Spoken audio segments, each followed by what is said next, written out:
Hello, everyone. Welcome to Feedstuffs 365 and National Hog Farmer. I'm Sarah Muirhead.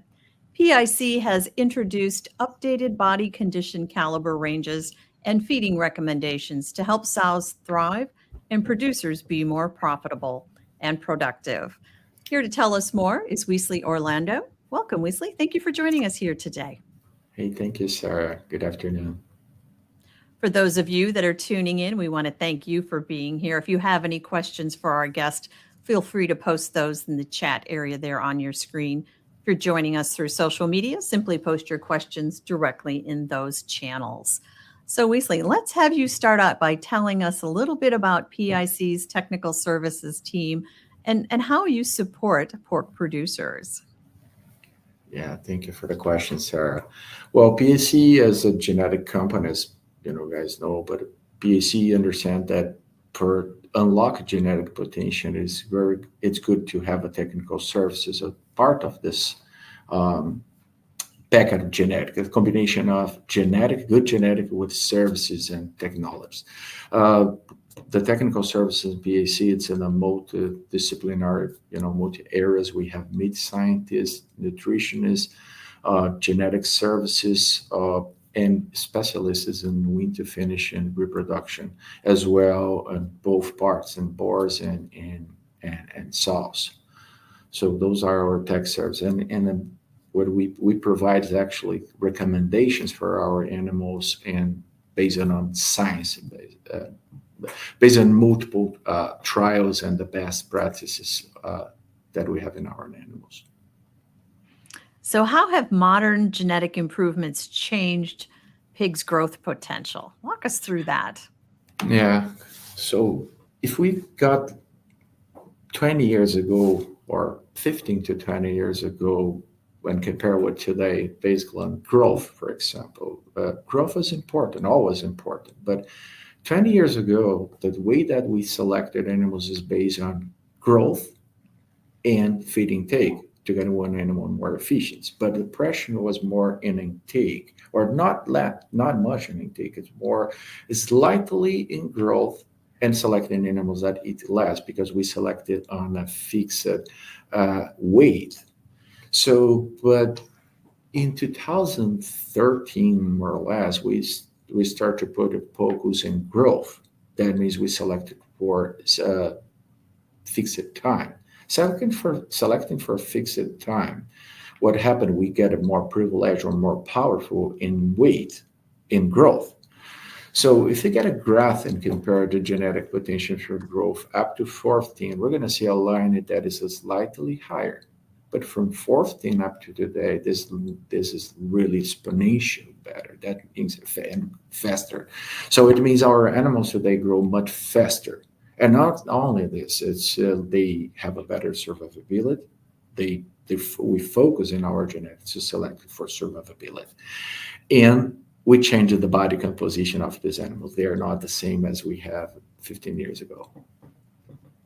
I think you have a slide on this, but with these improvements, how has management technology evolved? How has it, kind of all come together?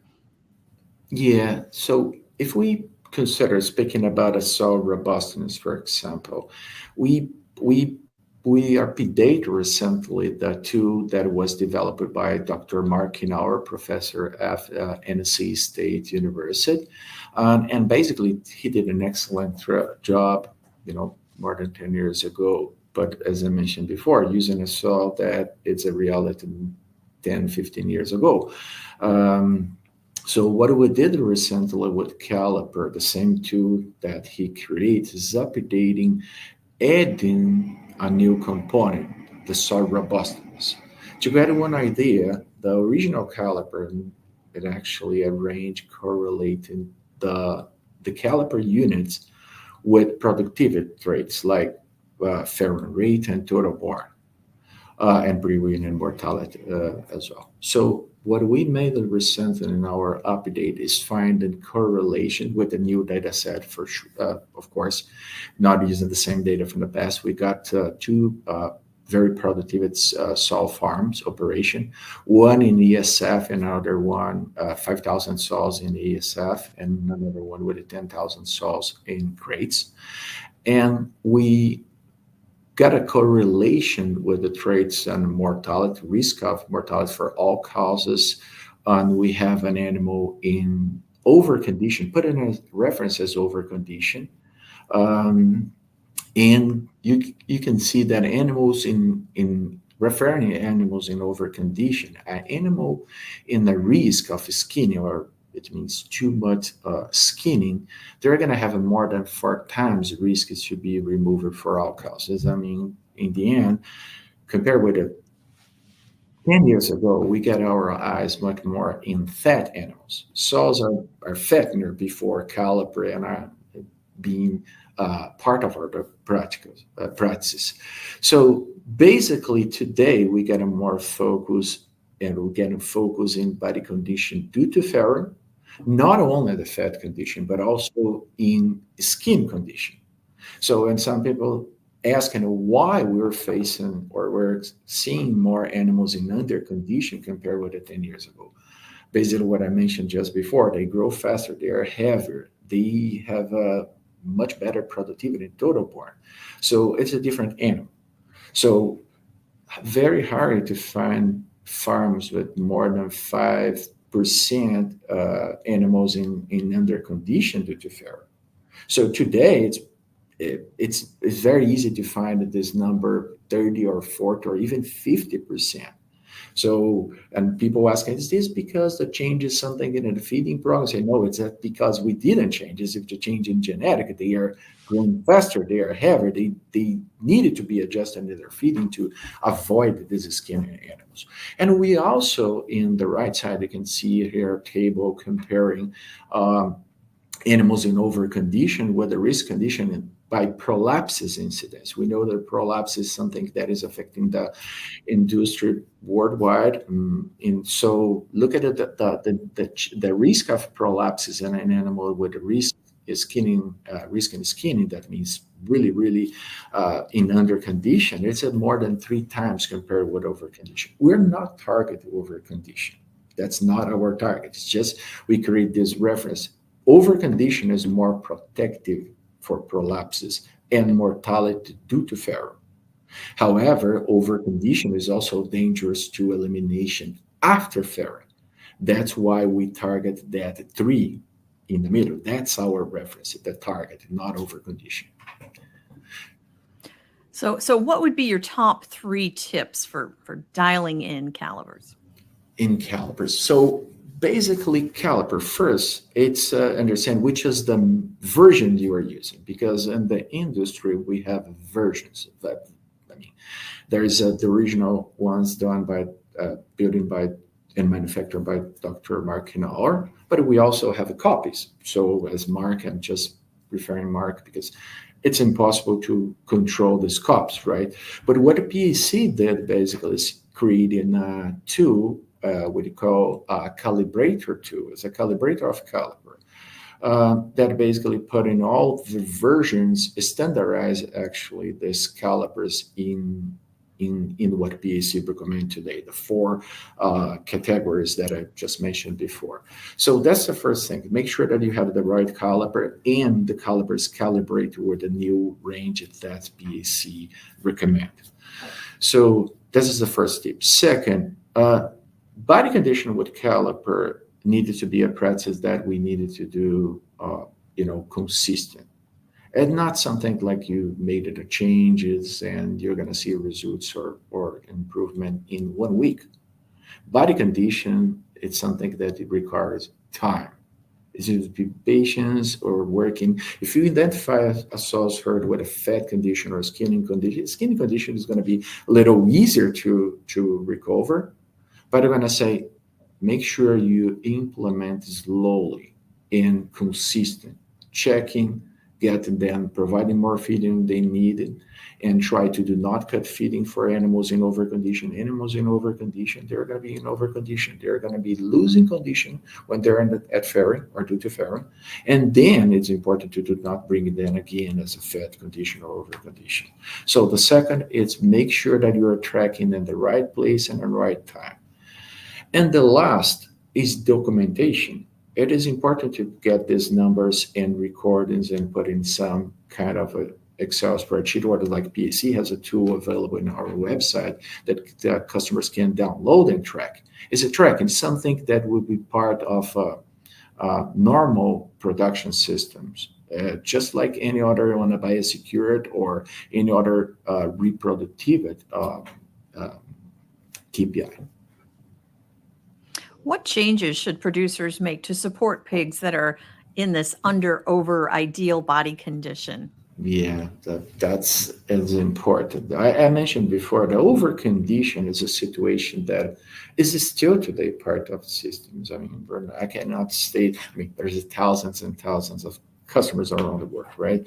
So I just mentioned that today we're seeing more animals in under condition due to farrow that we faced before. But I would say first, it's make sure that you have the right assessment. Once you have the right assessment, make sure that for the animals in under condition, as early as you identify them, I mean preference at weaning or at insemination, at breeding, you can feed them more, getting more feed, for example, in terms of energy. We're speaking about consider diet with a corn and soybean as a standard, right? We can get with more fiber, that means require more feed, but more or less we're speaking about a 6 pounds or 6.5 pounds, or between 2.7 kilos to 3 kilos of feed. And this volume, or equivalent with over 80 megacalories of metabolizable energy per day, will be consistent. That it's sometimes animals will require 30 days and they can back to the good condition. Some others are going to require more than 30 days. So the importance is recover this animal or put them in good condition as soon as possible. So, and a second part on this, on the under condition, on the over condition, producers want to fix that, but it's I would say impossible in biology. It does not exist, but I would say it's very hard to making or putting them in good condition when they're fed. So we needed to be just getting a chance to bring them to lactation. They're going to winning, and they will lose in more condition compared with the animals in under condition or at the target normal condition. Just avoid to bring them back to the fed condition. So, but feeding is the key point. And also the time, right? Because some producers understand, and I understand that it's easy to, or this is a very common question, why we're putting focus due to farrow? Because producers think due to farrow, there's nothing to do. They came to farrow, you don't have a time to fix it. Yes, but due to farrow, it's actually what we found the correlation with robustness. So you can back and review your feeding program. If you have a more than 10% thin animals coming to farrowing, it's a good sign that you're not doing a good job on recovering animals. And then you have to back and review your feeding program. So an overcondition tell you the opposite. I mean, you are feeding too much, and then you have to review for the next cycle. I mean, like I said, nothing to do. It's lactation. So basically you have to pass them to the lactation before making adjustments. So let's dive a little bit more into that nutrition area. What changes has PIC made to pig nutrition guidelines? What kind of specifics can you talk about there for us? Yeah, that our biggest change in the feeding guidelines recently with the launch, it's basically on the feeding programs, putting this focus on robustness, making sure that we are feeding by body condition. So, because more than numbers, feeding at 1.80 kilos or 4 pounds, or 2 kilos at 4.5 pounds is feeding enough to sustain a good sows herd in good condition. So we target to have this number, like I mentioned before, 90% in good condition. Okay, sorry, not more than 10% in skin condition or in recovery condition due to farrow.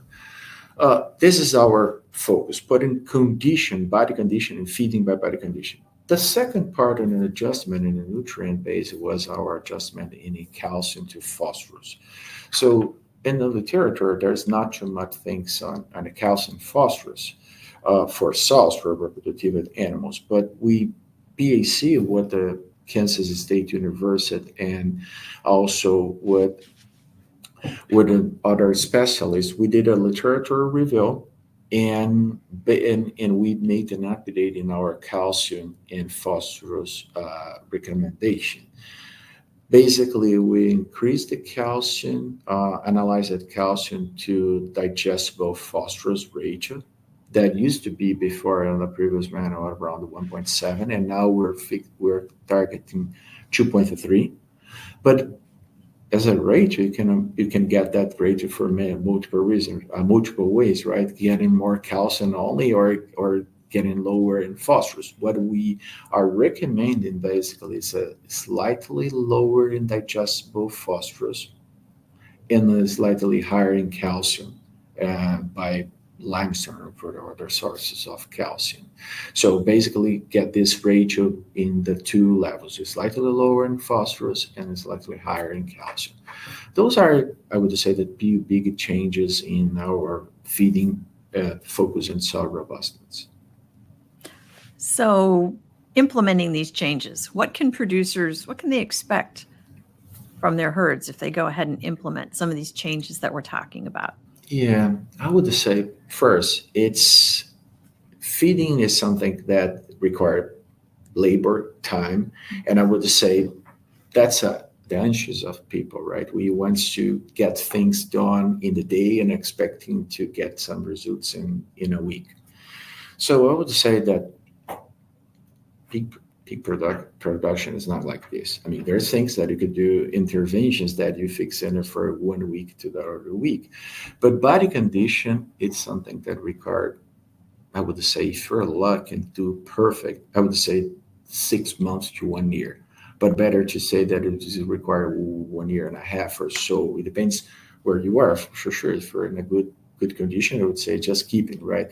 But for normally farms that never use it or never have this as a practice, it will require maybe 1 year or more. I would say that's the point.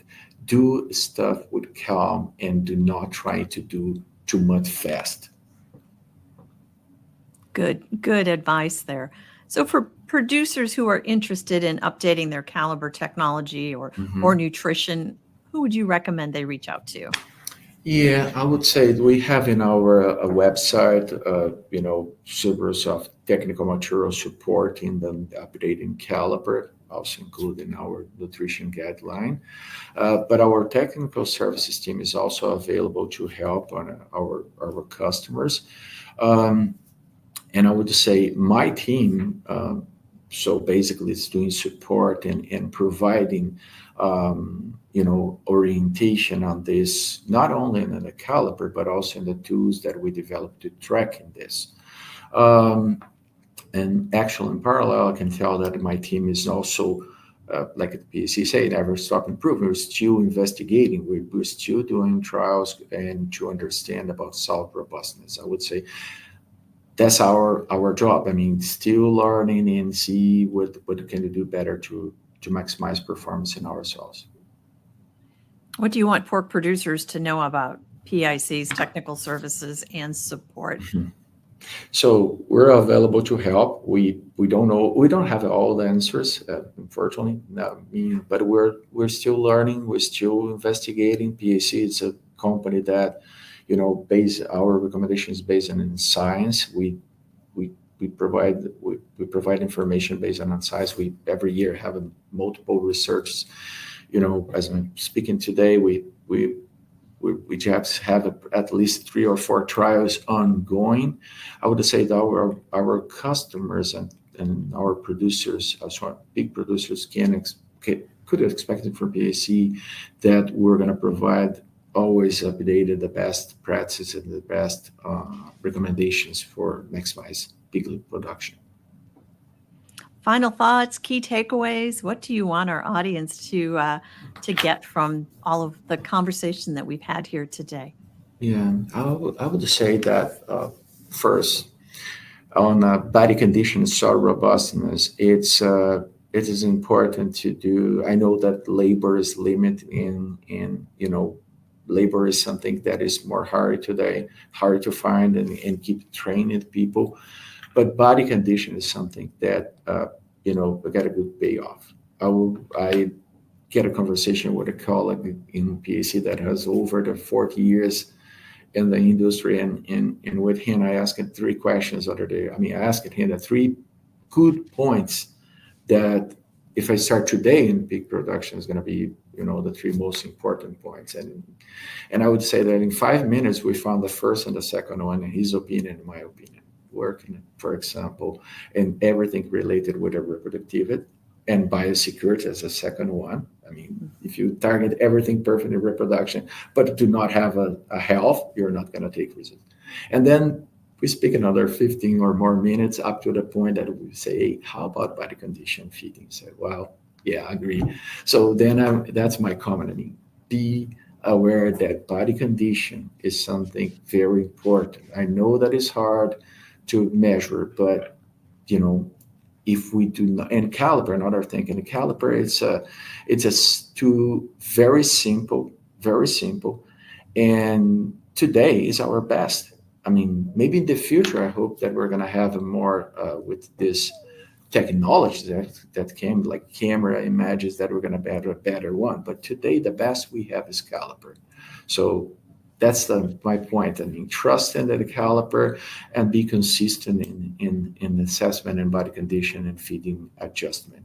Because that's another point that I do not cover this today, but I just remind us, feeding adjustment, right? Because we talk a lot about the caliper feeding, but if the feeders, with some exceptions on this electronics sows feeding, they are all based on volumetric and they require adjustment. So be aware that, or make sure that you are delivering what they should or they need, because it's very common to visit farms and say, I'm feeding 4 or 5 pounds. And then you check and see most of these feeders deliver much less. So one thing is reality, right? What we predict and what you're delivering really delivering. Very good. Weasley Orlando, PIC, thank you so much for joining us today and for sharing your insight. Thank you, Sarah. Have a good afternoon. Likewise, we appreciate all of you tuning in. Until next time, for Feedstuffs and National Hog Farmer, I'm Sarah Muirhead.